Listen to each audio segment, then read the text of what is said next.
손 들고 찬양합니다. 다시 오실 왕 여호와께 오직 주만이 나를 다스리네.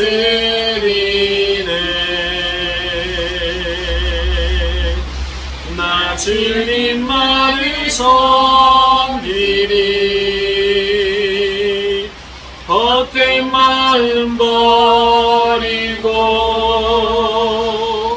성령이여 내 영혼 충만하게 하소서. 주님 앞에 내 생명 드리리라. 아멘. 오늘 예배 나오신 우리 성도님들 사랑으로 축복합니다. 우리 앞뒤 좌우에 계신 분들과 함께 당신은 복된 사람입니다 라고 같이 인사하겠습니다. 당신은 복된 사람입니다. 당신은 복된 사람입니다. 아멘. 이렇게 비 오니까 권사님 장사 안 될지 모르겠지만 사실 좀 아멘. 네, 좀 운치가 있는 것 같아요. 그 소리 들으면서 옛날 목사님들 1960년대 70년대 이제 천막교회 하시는 분들은 이런 빗소리 다 들으면서 예배 드렸다고 제가 얘기를 들었거든요. 막 또랑내서 지름 땅 밟고 예배 드리고 막 그랬다라고 저도 들었어요. 저 어렸을 때 있었던 교회가 천막교회는 아닌데 집 옆에 이런 식으로 이제 옛날에는 슬레이트라고 그랬죠. 슬레이트 지붕 해서 빗소리가 들리는 거예요. 다다다다다. 그런 생각이 문득 났어요. 네, 그렇게 예배를 드린 어린 시절에 참 즐겁고 재밌었습니다. 그 생각이 문득 떠오릅니다. 자, 지난 시간에 우리가 수가성 여인에 관한 이야기를 들었죠. 수가성 여인, 참 죄 많은 여인이었고 죄에 눌려 사는 여인이었어요. 얼마나 그 삶이 제가 지난주 말씀드렸지만 박복하다고 할 정도로 남편이 5이 있었고 지금 있는 남편도 남편이 아니라고 예수님이 확 찔리는 말씀을 해주셨을 때 여인은 강한 반발을 하지 않아요. 맞습니다 라고 인정을 해버려요. 그리고 대낮에 물 길러오는 여인은 이런 부분이었던 거죠. 사람들 만나기 싫은, 어떻게 보면 삶의 자기의 수치와 자기의 근심과 또는 진짜 어떻게 우울증 걸린 여인처럼 그렇게 살았을지도 몰라요. 근데 그 여인이 예수님을 만나고 예수님과 함께 대화를 나누면서 생명의 물에 관한 말을 들었어요. 그리고 그 생명의 물을 마실 때 어떠한 일이 일어나느냐? 삶이 회복되는 일들이 일어나기 시작합니다. 생명의 물이 누구예요? 예수님이. 예수님은 예수님 자신을 누구라고 얘기하셨냐면 하나님의 선물이라고 그랬고, 또 많은 사람이 알아야 될 분으로 이야기했고, 또 생명의 물로서 반드시 마셔야 될 것으로 이야기했어요.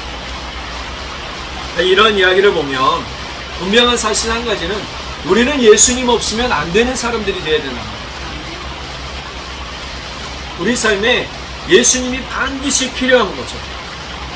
예수님이 함께해야 우리가 생명의 삶을 누릴 수 있다라는 거예요.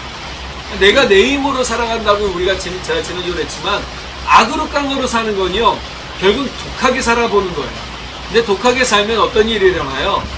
네, 기쁨이 없어요. 삶의 은혜도 없어요. 즐거움도 없어요. 제가 예전에 세미나를 갔는데 세미나 갔을 때 어느 목사님이 자기 형님이 선교사님이었대요. 어디 지역에서 선교하다가 실패해가지고 타 지역으로 가신 거예요. 타 지역으로 가셨을 때 그 선교사님이 3년 동안 뭐 했냐면 방 안에 끌어앉아서 성경만 연구했어요. 그 형수님이 그 목사님한테 이야기하기를 제발 형님에게 지금 쌀도 떨어지고 먹을 것도 없다고 얘기 좀 해주세요. 이렇게 얘기를 했다는 거예요. 도대체 뭐 나가서 뭐 걸어올 만한 거 더 이렇게 없다라는 거죠. 그러한 이야기를 하시면서 나중에 형님이 성경을 다 읽고 난 다음에 어떤 일이 일어나느냐, 하나님께서 채워주시는 생명의 은혜를 누리시더라는 거예요. 그러니까 우리는 예수를 바로 아는 은혜가 반드시 필요합니다. 예수를 갈급하게 아는 은혜가 필요한 거예요. 저는 이 자리에 나온 모든 분들이 갈급하게 예수님을 찾는 분들이 되시기를 간절히 바랍니다. 수가성 여인이 예수님의 이 말을 듣고 어떻게 해요? 네, 마음이 바뀌었어요. 그래서 조금 더 영적인 진리로 나아가기 시작해요. 그냥 우물물, 생수라고 했던, 저절로 떠오르는 그런 물이라고 생각했던 것에서 어떻게 해요? 달라지는 거예요. 영적인 진리로 나아가는 탐구가 시작이 되는 거예요. 예수님이 던져주셨잖아요. 나는 생명의 물이다. 이 물을 마시는 사람마다 다시 목마르지 아니할 것이다. 그러니까 예수님을 만나는 사람은요, 삶의 갈증이 풀어지는 거예요. 그런데 놀라운 사실은 이 삶의 갈증뿐만이 아니라 영의 갈증도 풀어지는 겁니다. 우리가 뭔가를 늘 갈급해야 해요. 사람은 그렇잖아요. 개들을 키우다 보면요, 분리불안이 있는 강아지들이 얼마나 많은지 몰라요. 저도 경험해봤어요. 떨어지면 난리가 나요. 두고 나갔다 오면요, 집안에서 난리가 난다고 그래요. 제발 계속 데리고 나가래요.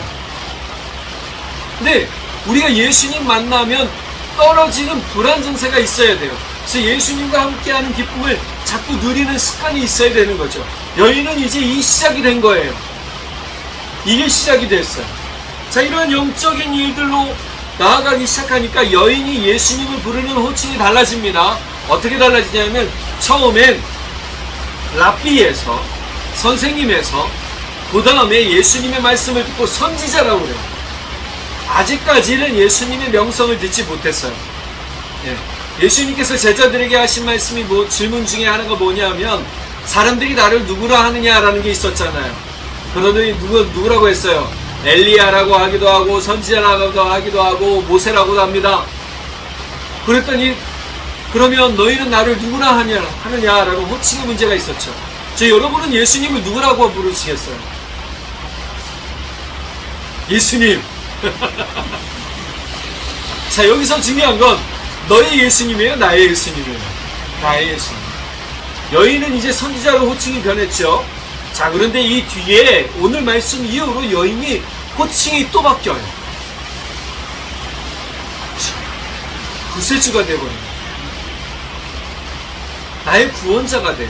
그러면 오늘 말씀이 과연 어떻게 이후로 바뀌느냐, 이걸 봐야 돼요. 자, 예배의 문제로 오늘 주제가 넘어갑니다. 사실은 어떤 신학자가 이거를 해석을 하기를 이 여인이 자기의 부끄러움을 감추려고 빨리 화제 전환시킨 거다. 이렇게 얘기를 했어요. 왜냐하면 수치잖아요. 여인은 그 당시에나 지금이나 사실 이스라엘과 우리나라의 정서가 대부분 비슷합니다. 비슷해요. 애 못 낳아서 쫓겨나는 거 누구였어요? 여인이잖아요. 남편 잘못인데 여자 잘못이라고 해서 쫓겨나잖아요. 이스라엘도 그랬다라는 거예요. 그러니까 이런 문제들이 어떻게 해요? 정서상의 문제가 있었어요. 이런 부분들을 보면서 여인은 자기의 수치를 가지고 있었던 부끄러운 삶이었는데 이것을 빨리 화제 전환시키려고 예배 문제로 넘어갔다라고 이제 우스갯소리 하는데, 또 다른 부분으로 보면 생명의 물을 통해서 하나님께 나아가는 길이 어디 있는지를 확인해 보고 싶었다라는 거예요. 여러분, 우리가 예배는요, 하나님께 나아가는 길이라는 사실을 믿으시기 바랍니다. 그래서 매일매일 우리가 예배 드려야 돼요. 일주일에 한 번, 일주일에 두 번, 수요일, 금요일, 저녁, 또 주일 3번 예배 드리는 거 가지고 만족하지 마시라는 거예요. 매일매일 내가 예배를 드려야 돼요. 매일매일 내가 10분이라도 말씀 읽고 묵상해야 돼요. 이게 예배인 거예요. 근데 여인도 이 예배에 대한 갈증이 생겼어요. 그래서 오늘 예수님에게 질문을 하잖아요. 뭐라고 질문하냐 하면 이렇게 질문을 해요. 20절, 우리 조상들은 이 산에서 예배하였는데 당신의 말은 예배할 곳이 예루살렘에 있다 하더이다. 하더이다라는 건 내가 그렇게 들었습니다 라는 거예요. 자, 정확하게 아는 게 아니죠. 자, 그러면 우리가 이 산이라는 부분을 좀 알아야 돼요. 이 산은 어디냐? 그리심산이에요. 그리심산. 이 당시에 사마리아 사람들은요, 그리심산이 있었어요. 그리심산에는요, 에발산이 정면을 바라보고 있었어요. 그러니까 그리심산이 이렇게 있고 에발산이 이렇게 있었습니다. 서로 마주보는 거죠. 그런데 이 산이 유명한 이유가 뭐냐면 신명기 28장 1절에서 14절에 보면 이 그리심산에서 에발산을 향하여 뭐 했냐면 이스라엘 백성을 축복했어요. 그리심산에서 광야에서 모여있는 이스라엘 백성을 축복하고 에발산에 올라가서는 뭐 했냐면 너희가 하나님을 떠나서는 어떠한 벌을 받을 것이다 라는 경고를 하셨어요. 그래서 이 사마리아 사람들에게는요, 그리심산이 축복의 산으로 여겨졌어요. 그러니까 이 그리심산도 이 BC 322년경에 스룹바벨이라는 사람이 포로에서 돌아와서 뭐 했냐면 하나님의 성전이다 라고 세운 성전이 있었다라는 거예요. 그것이 BC 1299년경에 BC 129년경에 하스모니안 왕조에 의해서 무너지게 돼요. 무너지고 난 다음에 터만 남았잖아요. 이곳에서 여전히 사람들은 왜냐하면 사마리아 사람들은 기도 장소로 사용했어요. 이유가 있었죠. 뭐 했기 때문에? 그곳이 축복의 장소로 여겨졌기 때문입니다. 그러니 여기서도 말고 우리는 이 산에서 예배드린다고 할 때 이 산은 그리심산이라고 했잖아요. 그리심산에서 우리는 예배드리는데 당신은 예루살렘에서 예배드린다 라고 얘기한다는 거예요. 그럼 이 예배 장소는 정확하게는 누가 지정해 준 거예요? 하나님이 지정해 주셨죠. 그래서 예루살렘이 맞아요. 그래서 예수님께서 말씀하신 뒷부분에 보면 뭐라고 그러면 22절에 구원이 유대인에게서 남이라 라고 구현 설명을 하세요. 구원이라는 것은 구원의 길이, 예배의 길이 어디 있는가 라고 알려주시는 것이죠. 자, 그러면 지금은 이 의미가 좀 달라졌어요. 구원의 길은 누구예요? 예수님이죠. 나로 말미암지 않고서는 아버지께로 나올 자가 없다라고 말씀하시잖아요. 어떤 분들은 이걸 가지고 너무 참 매몰차다. 어떻게 예수님밖에 구원의 길이 없냐. 다원주의자들이 이렇게 얘기를 해요. 다원론자들이 이걸 빌미로 삼아요. 아, 여기에도 길이 있고 저기에도 길이 있고 하나님께 가는 길은 우리가 지름길로 가는 길이 있고 돌아가는 길이 있고 뭐 신정문 가는 길이 여기 우리 아산은 또 돌아가면 3-4개가 있잖아요. 그런 것처럼 신정문 가는 길이 다양하게 있는데 하나님께 가는 길이 그거 하나만 있겠어요? 라고 태클을 걸어요. 여러분 여기에 속아 넘어가지 마세요. 구원의 길은 오직 예수에게만 있어요. 그러니까 이 구원의 길은 어디에를 찾느냐는 거예요. 지금 여인은 예배의 장소를 통해서 예배가 참되게 이루어지는 것이 어디냐라고 물어보죠. 예수님이 여인에게 하신 말씀에 가장 중요한 부분이 있어요. 오늘 말씀에 3가지로 나오게 돼요. 이것을 통해서 우리가 이 핵심을 기억하고 예배드리길 원합니다. 첫 번째로 뭐냐면 참으로 예배할 때가 온다는 거예요. 참으로 예배할 때라는 것은 예배할 시간을 이야기해요. 그런데 참으로 예배할 때라는 것은 앞으로 지금 우리가 드리는 예배가 그럼 가시적인 것인가? 가짜라는 말인가? 그게 아닌 거예요. 오늘 말씀을 통해서 우리가 알아야 될 대답이 있어요. 예수님께서 21절 말씀 보면 여자여 내 말을 믿으라. 이 산에서도 말고 예루살렘에서도 말고 너희가 아버지께 예배할 때가 이르리라. 예배할 때가 이른데요. 새 번역에 보면 여자여 내 말을 믿어라. 너희가 아버지께 이 산에서 예배를 드려야 한다거나 예루살렘에서 예배를 드려야 한다거나 하지 않을 때가 올 것이다. 예배의 장소가 중요하지 않다라는 거예요. 어디가 확실하게 정해진 장소라고 이제 말하지 못할 때가 온다는 거예요. 우리는 종종 예배를 어떤 장소나 환경에 국한시킬 때가 참 많아요. 그래서 그곳에서 예배 드리면 은혜 받는 것 같아, 거룩해지는 것 같아 라고 얘기를 하죠. 그럼 이 요소에서 사람들이 생각하는 우리가 첫 번째 뭐냐면 교회의 건물 또는 교회의 장소 또는 교회의 외형을 보고 교회 안의 모양을 보고 화려함을 보고 예배의 은혜를 판단한다는 거예요. 그럼 우리 지금 여기 반짝이는 이런 별빛이 있지만 이런다고 은혜가 없어요? 아니에요. 그런데 어떤 모양이어야만 은혜 받는다, 어떻게 드려야만 은혜 받는다, 어떤 장소에 가야 은혜 받는다 라고 얘기하는 게 오류라는 거예요. 두 번째 오류가 뭐냐면 예배의 형식은 이것이다 라고 이 형식을 꼭 지켜야 된다라고 자꾸 강요해요. 여러분, 예배의 형식이 있었을까요? 예, 죄송합니다. 구약 성경에서 제사 드리는 방법에 대해서 예수님이 아주 구체적으로 말씀해 준 성경이 있어요. 어떻게 제물을 드려야 되는지, 제물을 다듬어야 되는지, 제사법을 드려야 되고, 또 제사장이나 다루는 사람들은 어떤 모습, 어떤 마음가짐으로 해야 되는지 알려주세요. 그런데 이것의 가장 중요한 핵심이 뭐였냐? 너희는 예배를 드릴 때에, 주 하나님을 사랑할 때에 어떻게 사랑하라? 힘과 뜻과 마음과 목숨을 다하여 사랑하라. 이게 예배인 거예요. 이게 예배의 핵심인 거예요. 지금 사람들이 예배의 핵심을 다 놓쳐요.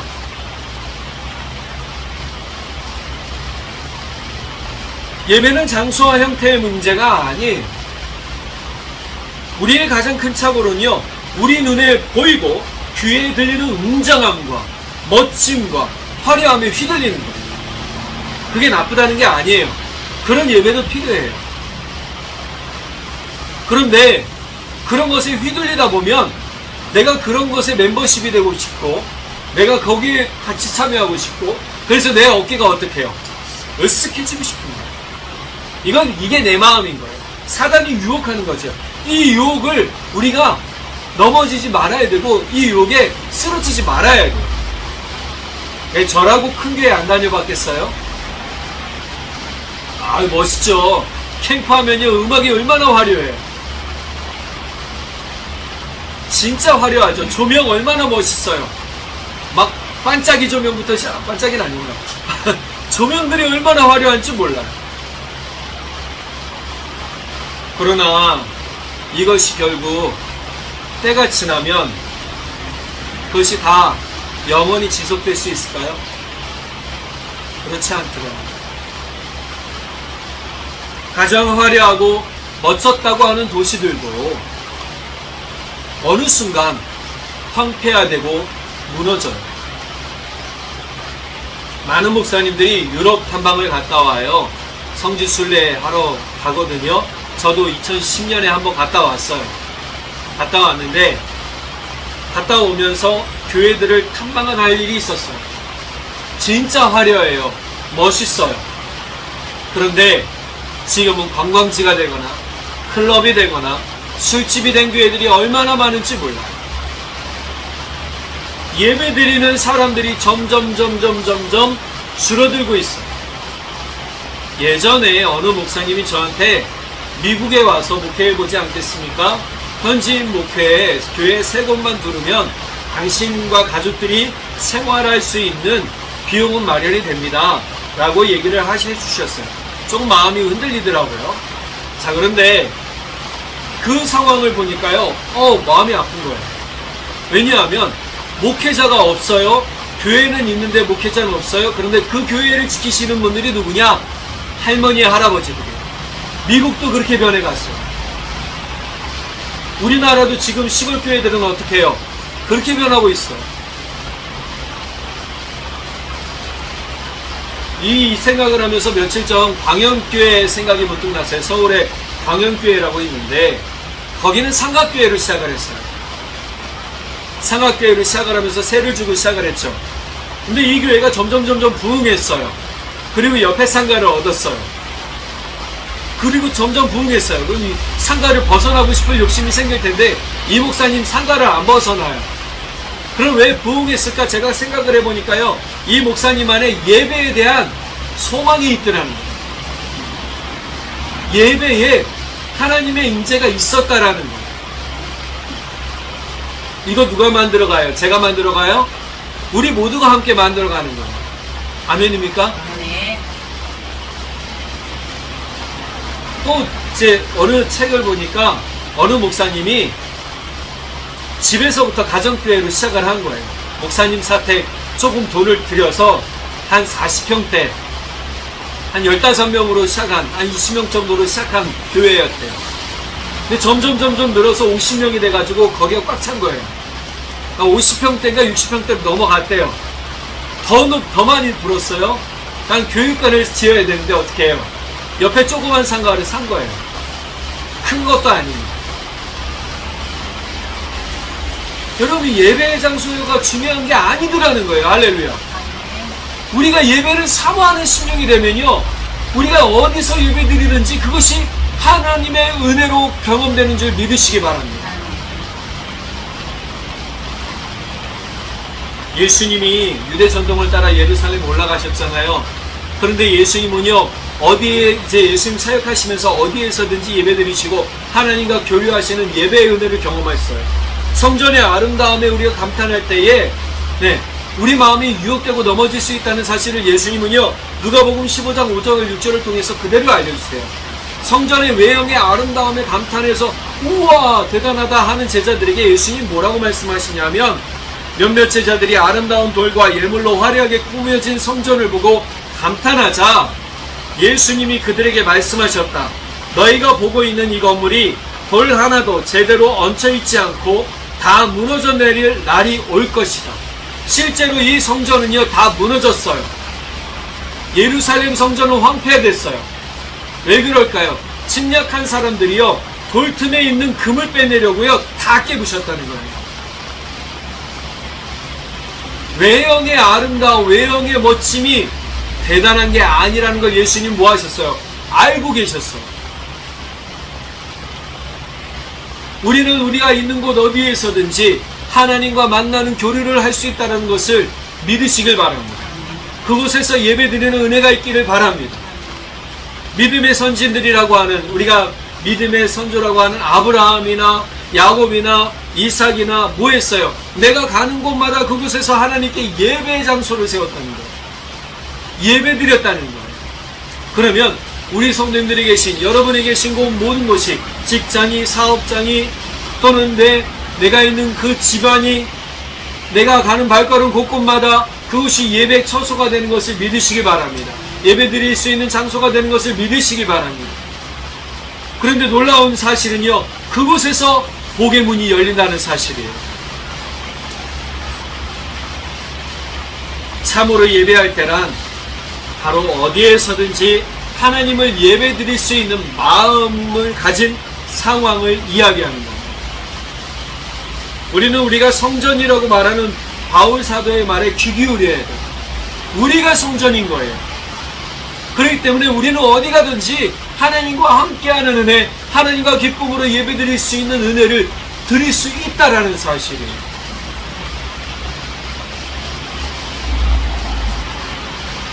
우리의 심령이 바로 예배 처소이고 하나님께서 함께 계시는 곳이라는 사실에 우리가 감격하면서 하나님의 임재를 경험하기를 간절히 바랍니다. 우리는 하나님을 진심으로 사모하는 사람들이 되어서 예배의 장소를 분문하고 하나님의 임재를 전하고 함께 누릴 수 있기를 간절히 바랍니다. 그리고 여기서 이제 더 나아가는 것이 무엇이냐? 두 번째로 우리가 아는 분을 예배해야 된다는 것. 22절 말씀 우리가 같이 한번 읽어볼까요? 22절 시작. 너희는 알지 못하는 것을 예배하고 우리는 아는 것을 예배하노니 이는 구원이 유대인에게서 남이라. 세번역 앞부분에 보면 너희는 너희가 알지 못하는 것을 예배하고 우리는 우리가 아는 분을 예배한다는 거예요. 사마리아 사람들이 알지 못하는 분이라는 것은 이 당시에 사마리아의 이 유대이즘, 즉 하나님을 섬긴다고 했지만 실제로 혼합 종교로 바뀌었어요. 참된 하나님에 대한 것이 아니었다라고 얘기해 주는 거죠. 또 오늘 예수님이 우리는 우리가 아는 분을 예배한다는 사실은 진실되게 하나님을 알아가고 예배하는 것에 대해서 이야기해 주는 거예요. 그렇다면 우리가 이 부분에 좀 예수님이 제시하는 부분을 알아야 돼요. 예배의 대상은 그럼 누구냐? 예배의 대상은 누구냐? 이 부분을 좀 정확하게 보려면 21절의 앞부분에서 예수께서 수가성 여인에게 하신 말씀을 좀 봐야 돼요. 21절에 보면 여자여 내 말을 믿으라 이렇게 나와요. 그런데 모든 한글 성경에서는요, 우리말 성경, 바른 성경, 어떤 성경이든지 간에 다 내 말이라고 하는 말이라는 단어가 들어가요. 그런데 영어 성경이나 헬라어 원어에 보면 말이라는 단어가 없어요. 헬라어 원어에 보면 모이라고 하는데, 모이라는 뜻은요, 나에게, 나를 보고, 즉 나를 보고 믿으라는 거예요. 나는 누구예요? 예수님이죠. 이 말은 딱 명리해 보면 내 말을 믿으라가 아니라 나를 믿으라가 됩니다. 지금 예수님 대단한 말씀하신 겁니다. 우리가 누구를 믿어야 되느냐? 예수님을 믿어야 됩니다. 누구의 말을 통해서 믿는 게 아니에요. 어떤 상황을 통해 보고 믿는 게 아니에요. 예수님을 믿는 거예요. 그냥 나를 믿으라라고 해요. 예수님은 수가성 여인에게 예수님 자신을 믿으라고 말씀하시면서 예수님 자신이 어떤 분인지를 이야기하시죠. 자, 25절에 여자가 예수님의 말씀을 듣고 난 다음에 이렇게 질문해요. 25절, 여자가 이르되 메시아 곧 그리스도라 하는 이가 오실 줄을 내가 아노니 그가 오시면 모든 것을 우리에게 알려주시리이다. 예수께서 이르시되 내게 말하는 내가 그라 하시니라. 지금 예수님은 처음에 21절에 여자여 나를 믿으라 라고 하신 다음에 여자가 질문을 해요. 수가성 여인이 질문한 것에 대해서 메시아에 대한 질문을 했을 때 내가 곧 누구다? 메시아. 근데 이 메시아라는 히브리어 원어에는요, 히브리어 원어는 구원할 자라는 거예요. 구원할 자, 구원하는 자, 기름 부음 받은 자, 그리스도와 같은 의미가 있는 것이죠. 그러니까 우리는 예수님이 구원하는 사람이라는 것을 믿어야 돼요. 나를 구원하고 내 삶을 구원하실 분으로 믿어야 된다는 거죠. 여인에게 지금 예수님 말씀하신 부분이 바로 이거라는 거예요. 예수님은 나를 믿으라 해서 이제 메시아로 넘어갔어요. 예수님은 자신이 누구이신지 여인에게 드러내신 거예요. 예수님이 누구인지를 드러낸 사람이 또 하나 있잖아요. 빌라도 총독이었어요. 네가 유대인의 왕이냐? 네가 바로 말했다. 내가 그다. 그러니까 이 이야기를 통해서 보면 예수님은 사람들의 입술로 뭐하게 만드세요? 고백하게 만드세요. 내가 그다라고 얘기하지 않게 뭐예요? 고백하게 만드십니다. 이 얼마나 놀라운 드러냄이에요. 요한사도는요, 예수님이 진짜 메시아, 구원자라는 사실을 드러내시려 여인과의 대화를 점점 영적으로 깊어지는 과정으로 끌고 갔을지 몰라요. 그러나 중요한 건요, 예수님 곧 메시아라는 사실을 믿도록 여인에게 자신을 드러내셨다는 것을 공개해버렸어요. 그렇죠. 예배의 본질은요, 바로 메시아이신 예수 그리스도입니다. 당시 사람들이 예수를 어떻게 믿었는지 제가 지난주 계속 말씀드렸잖아요. 사람들이 뭘 보고 믿었다고요? 예수님께서 행하신 이적과 기적을 보고 믿고 쫓아다녔다고요. 눈에 보이는 것 때문에 보고 믿고 쫓아다녔다고요. 그런데 더 이상 그게 없다라고 얘기하니까 어떻게 해요? 떠나갔다고 그랬잖아요. 지금 우리는 어떻게 예수님을 믿고 있는가 한번 좀 생각해 봐야 될 것 같아요. 예배 자체로서는요, 바로 예수님을 믿음으로 예배를 드려야 하는데 우리가 좀 동기와 목적이 바뀐 경우가 많아요. 내가 무엇 받으려고, 내가 무엇 이루려고 뭐해요? 예배 드리는 거예요. 참된 예배라는 것은요, 나에게 생명의 주를 보내주신 사랑의 하나님을 높이기 위해서, 또 나를 구원하신 예수님을 높이기 위해서 예배 드리는 거예요. 예배란 단어가 월십인데 이 예배는요, 하나님을 높이고 경외하고 그분 앞에 경의를 표한다라는 뜻이 있어요. 그러니까 예배는 그 분 자체, 존재 자체를 뭐예요? 어떤 내가 기대하지 않고 그냥 높여드리는 거예요. 이게 예배인 거예요. 그러니 우리가 많은 사람들이 교회에 와서 예배 드릴 때 동기가 목적이 돼서 잘못된 예배 드리는 거를 많이 볼 수 있잖아요. 어쩌면 우리는 지난 시간 그렇게 예배 드렸을지 몰라요. 그러나 이제 좀 바뀌기 원합니다.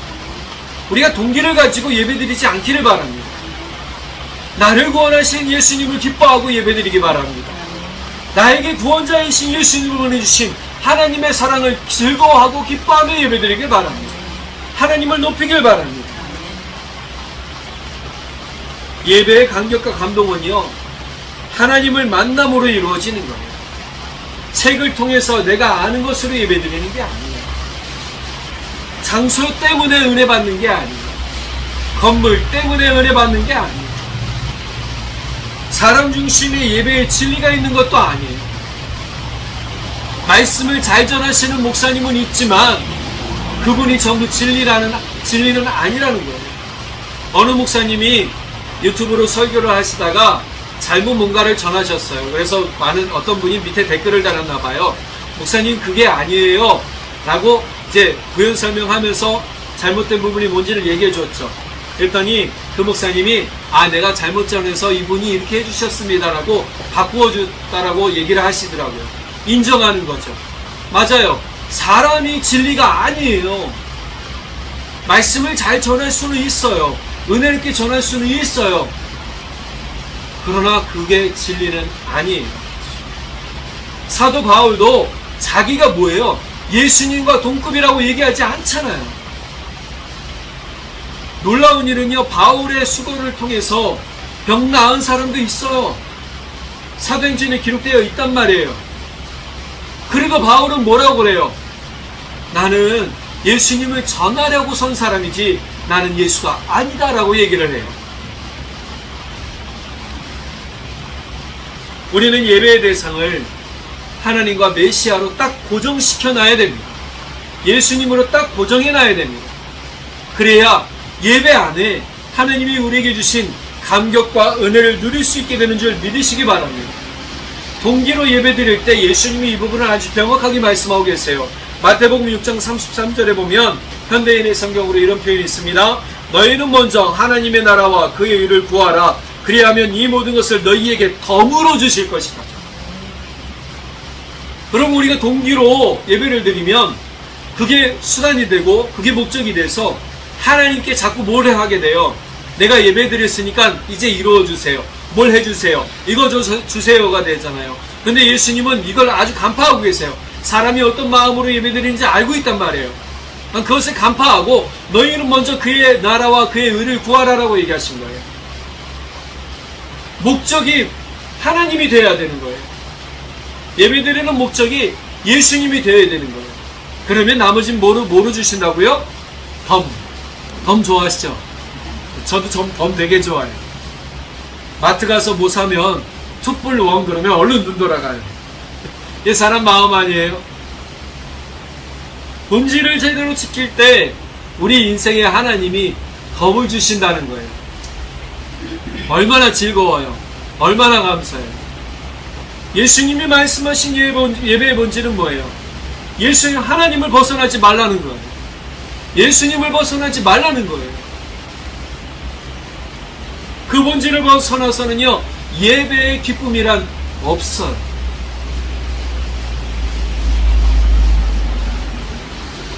동기가 목적이 되는 예배의 길에서 벗어나서 예배의 참된 길로 돌아오시기를 간절히 바랍니다. 예배를 받으시는 하나님께 집중하십시오. 예배를 받으시는 예수님께 집중하시기 바랍니다. 그럴 때 예배를 받으시는 그분의 기쁨과 즐거움이 우리에게 전해지고 세상이 줄 수 없는 평안을 우리가 받아 누리게 될 줄 믿습니다. 이것을 통해서 세상을 넉넉히 견디며 이길 수 있게 되는 것입니다. 자, 그러니 이제 목적을 바로 알아야 되겠죠. 예배의 대상은 누구라고요? 하나님과 예수님. 그분을 향해서 우리의 온 마음을 통해 그분들을 높이고 경외를 표하고 경배하는 것이 예배라는 거죠. 이제부터 내 동기가 있다 하더라도 이 동기는 뭐 해야 돼요? 내려놔야 돼요. 내려놓기 싫어요. 끈 떨어지는 것 같아요. 아니요, 내려놔야 돼요. 그래야 덤이 더 크게 올 줄 믿습니다. 올 덤을 생각하고 또 하지 마시고 그분을 통해서 주시는 기쁨을 우리가 누려가기 바랍니다. 자, 이것을 통해서 마지막으로 영과 진리로 드리는 예배에 힘써야 됩니다. 저는 예수님께서 이 여인에게 하신 말씀이 지금 어쩌면 지금 우리 현실 같아요. 마치 지금 우리 교회 안에 사실은 좀 부끄러운 얘기인데 혼합종교처럼 되어져 버린 예배들이 얼마나 많은지 몰라요. 예배 형식이 없다고 했잖아요. 사람들이 만든 거예요.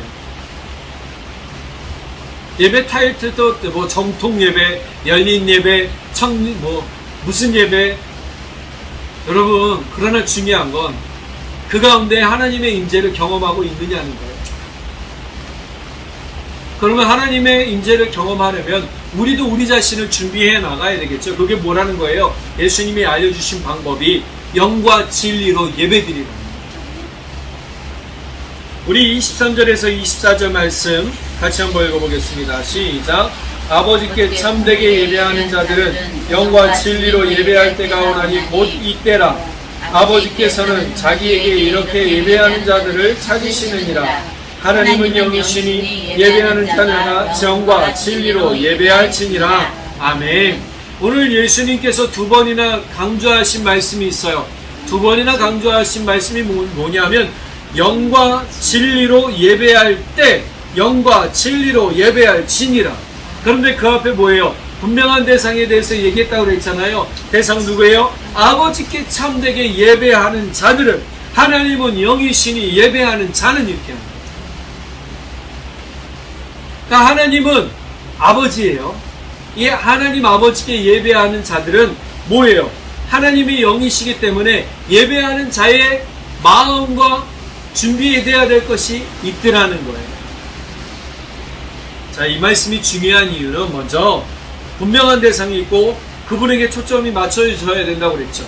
두 번째로는 그 대상을 향해서 예배하는 사람의 믿음과 마음 태도를 제시하고 있기 때문에.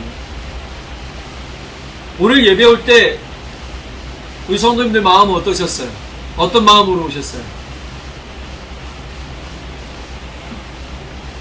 전 몰라요.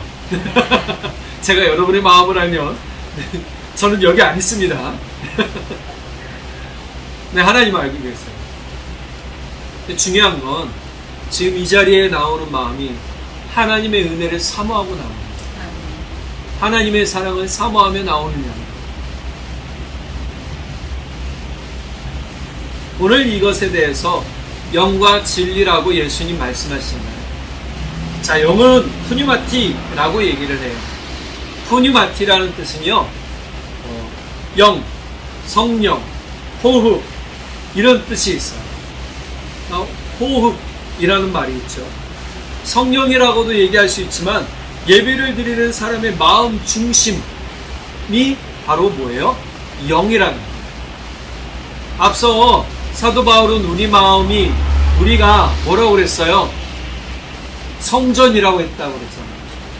우리가 성전이기 때문에 우리 안에 누가 거해야 돼요?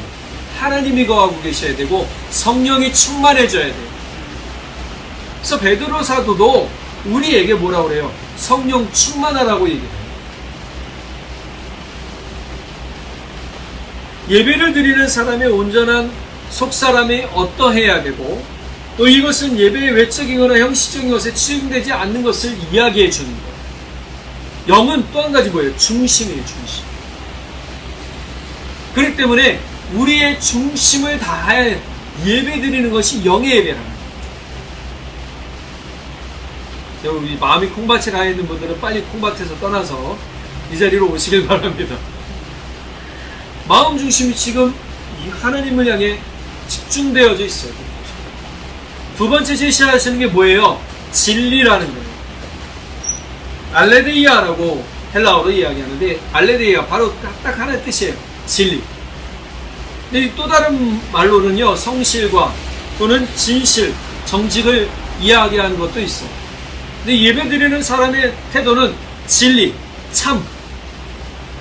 참이죠. 진리는 참으로 드려야 된다는, 거짓 없이, 속임 없이. 그래서 예수님도 예배드리는 자들의 태도에 관해서 뭐라고 얘기하세요?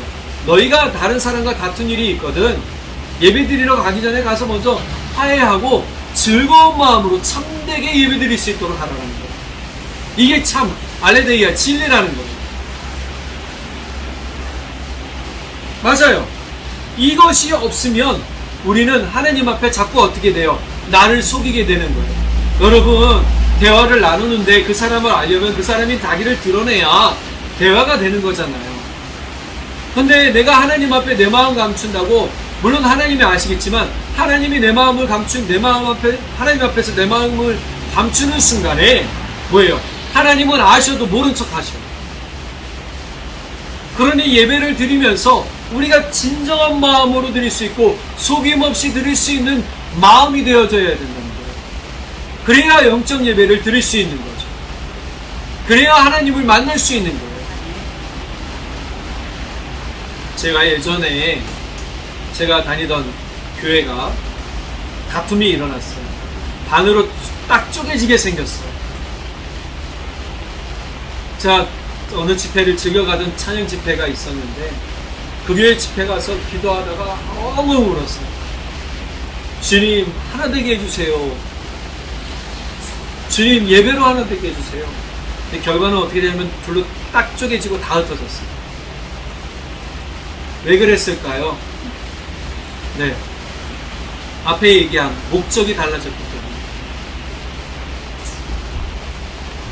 마음 중심이 다른 데 가버리니까 참된 예배가 더 이상 드려지지 않게 되는 거예요. 예배를 드리는 사람은요, 거짓과 속임 없이 예배를 드리는 솔직함이 있어야 합니다. 마태복음 23장에서 제가 지난주 예수님이 책망하셨던 바리새파 사람들과 율법학자들의 이야기를 전했잖아요. 그들을 어떻게 책망하시는지 알려줬잖아요. 그 가장 중요한 건 바로 그들이 보여주는 요식적인 행위와 가식적인 거짓에 대해서 책망했더라는 거예요. 위선이라는 거죠. 이 부분에 관해서 마태복음 15장 7절에서 9절에 위선자들아 바로 너희와 같은 사람을 두고 이사야가 다음과 같이 잘 예언하였다. 이 백성이 입술로는 나를 존경하나 마음은 내게서 멀리 떠나 있다. 그들은 사람이 만든 법을 마치 내 교훈인 것처럼 가르치고 있으니 나를 헛되이 예배하고 있다. 마음이 떠났으니 예배가 진짜 예배가 되겠어요? 아니요. 헛된 예배라는 거예요. 저는 이제부터 우리가 드려지는 모든 예배가 마음을 다하는 예배가 되기를 예수님의 이름으로 간절히 바랍니다. 제가 지난 수요일날 다니엘서 말씀 전하면서 우리가 이렇게 영상으로 예배드리는, 우리는 불가피하게 불가피하죠. 불가피하게 수요 예배는 영상으로 제가 올려요. 근데 대부분 어떠냐면 저도 이제 일주일 동안 코로나 때문에 갇혀 있으면서 영상 예배 드려봤지만 집중이 안 돼요. 내가 집중하려고 여기 앞에 모니터 앞에 앉아 있어도요 10분을 못 앉아 있어요. 자꾸 딴 생각하고 더불어 딴 거 하려고 그래요. 귀로는 듣는데 여기에 집중이 안 됩니다. 실제 나와서 듣는 것보다 더 집중 안 돼요.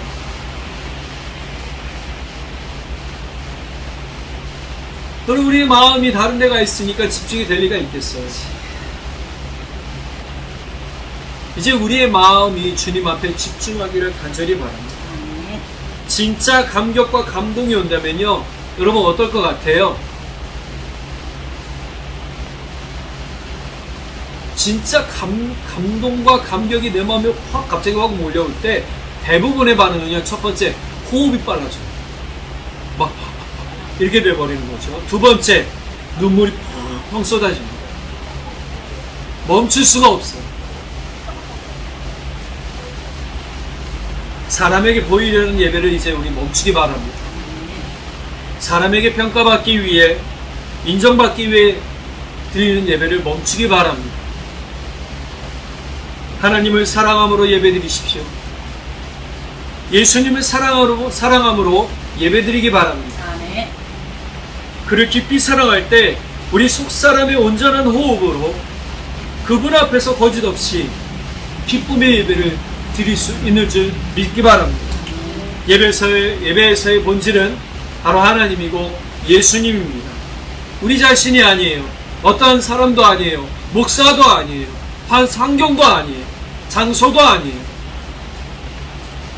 예배는 우리가 드리기 위해 드리는 것이 아니라, 드리고 싶어서 드리는 것이 아니라, 예배는 명령이고, 예배는 하나님께서 사랑하는 자녀들에게 그에 합당한 사랑을 요구하시는, 그게 예배라는 거예요.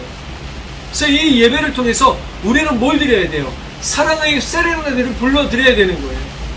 사랑으로 높여드려야 되는 거예요. 우리는 지금 하나님과 연애하고 있고요. 우리는 예수님과 연애하고 있는 거예요. 연애하는데 자꾸 다른 남자 쳐다보면 되겠어요? 다른 사람 쳐다보면 되겠어요? 예, 여러분 그건 아니죠. 진실되게 사랑하면 그 사람밖에 없는 거예요. 좀 눈에 콩깍지 좀 베끼지 마세요. 하나님 사랑 위에는 없는 거예요. 그분이 사랑하시기 때문에 우리에게 요구하시는 거죠. 너 나 사랑하니? 네, 사랑해요. 너 나 기뻐하니? 네, 내가 당신 때문에 기뻐해요.